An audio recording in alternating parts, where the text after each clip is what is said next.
You know, we often talk these days about movies that have aged badly, whether because of changing technology, fashions, attitudes, or because the zeitgeist they captured so perfectly at the time no longer exists. But there's another class of movies that have actually become more potent, more poignant, more meaningful and relevant as the years have passed, and one of those movies is Falling Down, an absolutely excellent thriller from 1993 directed by Joel Schumacher, and one of my all-time personal favourites. The film tells the story of Bill Foster, a working class man caught in traffic in the middle of an LA heatwave who finally snaps under the pressure and flees the scene. What follows is an epic, poignant and often violent journey across the City of Angels as Bill tries to make his way home in time for his daughter's birthday. And along the way, the film delivers some of the most scathingly brutal critiques of modern American culture, consumerism, wealth inequality, social breakdown, and societal indifference that you're ever likely to see.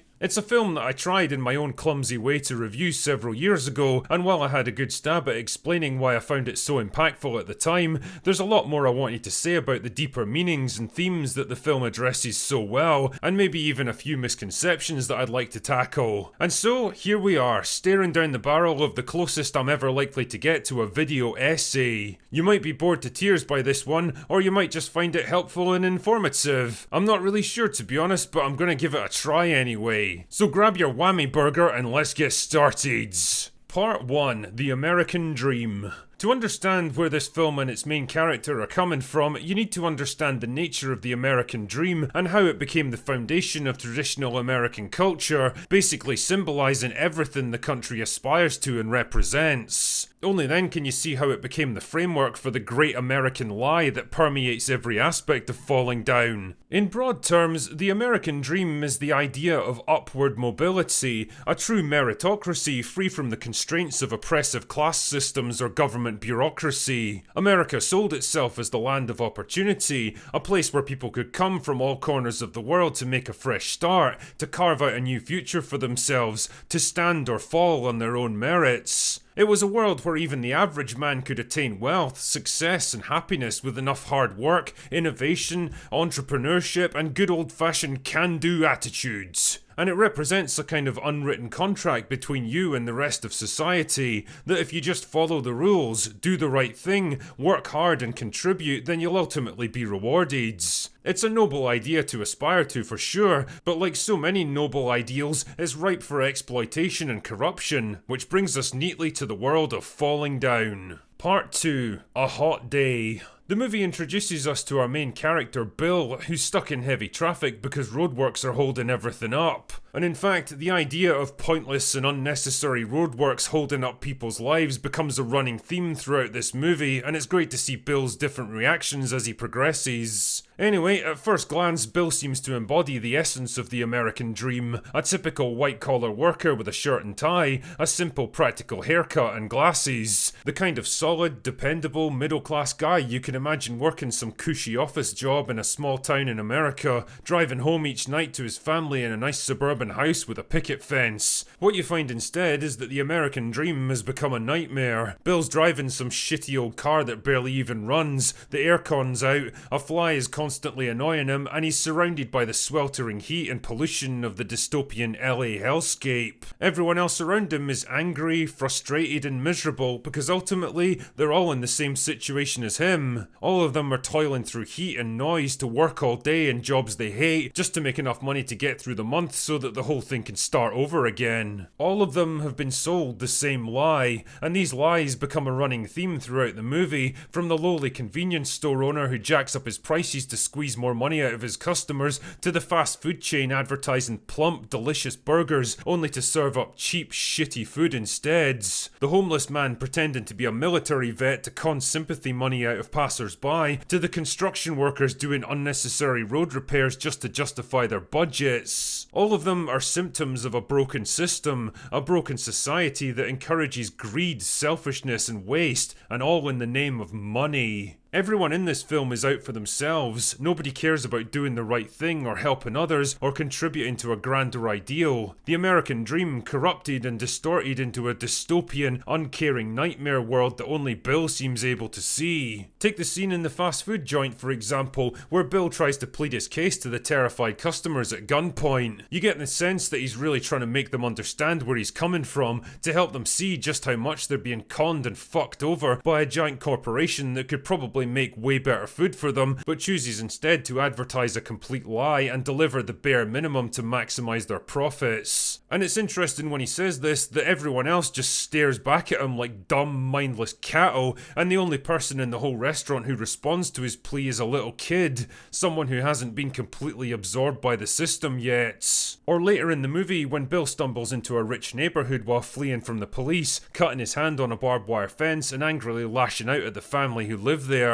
What he discovers instead is that they're actually just caretakers, and the house is instead owned by a rich plastic surgeon. The man at the very top of this pyramid makes his fortune by turning people into something that they're not. In short, he's a man who sells lies for a living. And the thing is, Bill himself isn't above these lies either, which brings me on to Part 3, the briefcase. Bill's briefcase becomes a pretty important item for him as a character. It's the only possession that he chooses to take with him when he abandons his car, and it's something that he's willing to risk his life to protect when a pair of gang members try to rob him. But why? It contains nothing of value, as we eventually find out when he gives it away, so why does he fight so hard to keep it? Why not just hand it over? Well, I guess there's two conclusions you can draw from this. One is that it's a simple matter of principle for Bill. He's not willing to just roll over and give away something he worked hard to attain just because two assholes decide they can take it from him. He's still pumped up and angry after his encounter at the convenience store, and probably in no mood to be pushed around by anyone or anything. It's a fair enough assessment, but I think the more interesting answer is what the briefcase represents to Bill as a person. A briefcase is something carried almost exclusively by working men, professionals who work in skilled jobs, men that are intelligent and productive and actively contribute to society, men that are economically viable. This is how Bill desperately wants to see himself despite everything he's going through, even though we eventually find out that it's no longer the case and hasn't been for quite some time. Bill's actually been unemployed for months now, but he still goes through the motions of driving to work each day, wearing his office clothes, carrying his briefcase, trying to maintain the facade that he's still part of the machine, that he's a functioning part of society,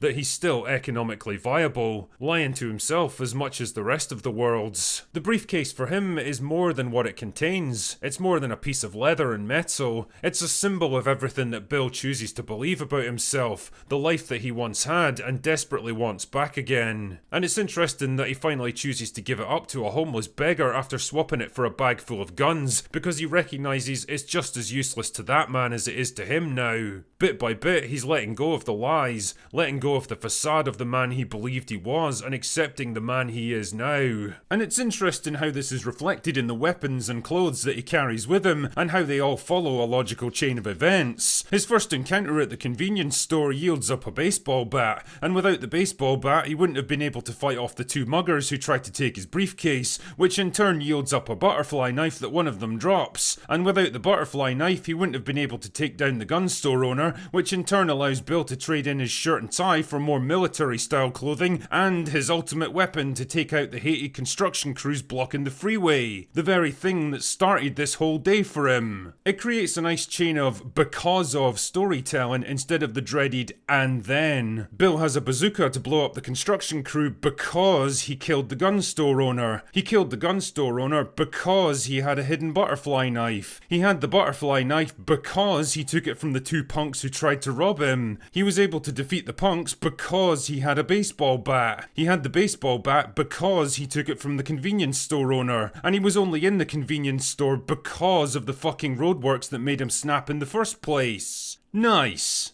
Part 4, not economically viable. One of the most poignant scenes of the movie for me is when Bill spots a man protesting outside of a bank after having his loan application refused. A man just like Bill, dressed in the same exact clothes. A man who did everything he was told to do, followed the rules, tried to play the game the right way, only to get beaten and tossed aside by a system that only cared about him as long as it could exploit him, as long as he was economically viable. A man who was sold the exact same lie as Bill, that if he just worked hard and did the right thing, he'd be rewarded for it in the end. But he wasn't, and with nothing left to lose, with his whole world falling down around him, he's striking back in the only way he knows how. And it's no coincidence that as this is going on, Bill picks up a snow globe as a present for the daughter that he's not even allowed to see anymore. A desperate gesture by a desperate man clinging to the hope of something better. And what melody is it playing to the man whose whole life has fallen down as his counterpart across the street is arrested and taken away?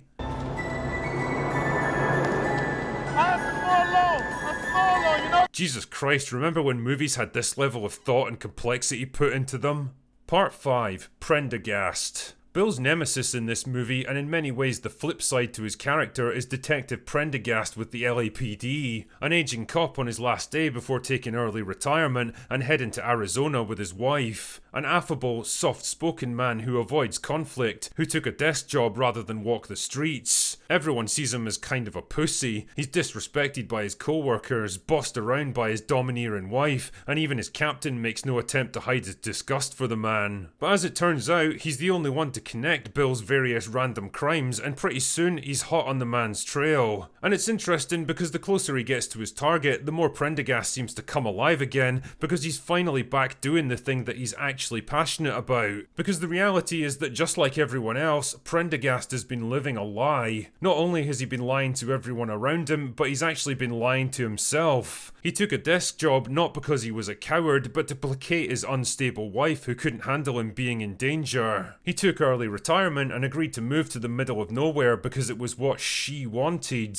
He tried to convince himself that he wanted it too, but the more the film progresses, the more honest he actually becomes, until he finally admits that he did all of it just for her. I mean, I'm assuming he did it out of guilt because he once convinced his wife to have a child against her better judgment, a child that subsequently died and which he seems to blame himself for. And this next bit is entirely guesswork on my part, but I always wondered if the film was hinting that maybe, just maybe, his wife might have been responsible for the death. Because Prendergast makes a point of saying that he always knew she wasn't cut out for motherhood and that she did it entirely for him. He also remarks that it was strange his daughter supposedly died from infant death syndrome despite being 2 years old and apparently strong and healthy. Like I say, it's just a theory and the film doesn't confirm it one way or another, but it does give you something to think about. Part 6.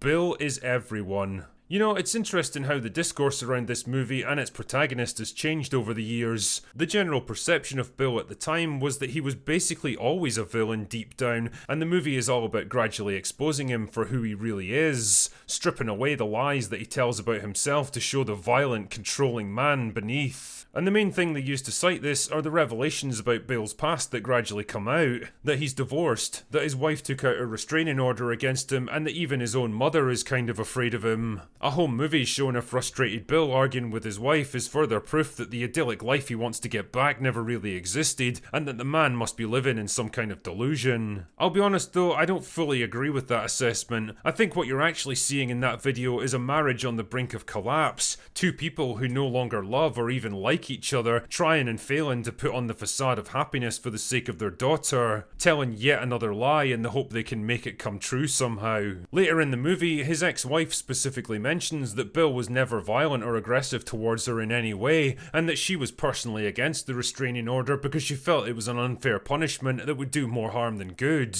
But the judge said we should make an example of him.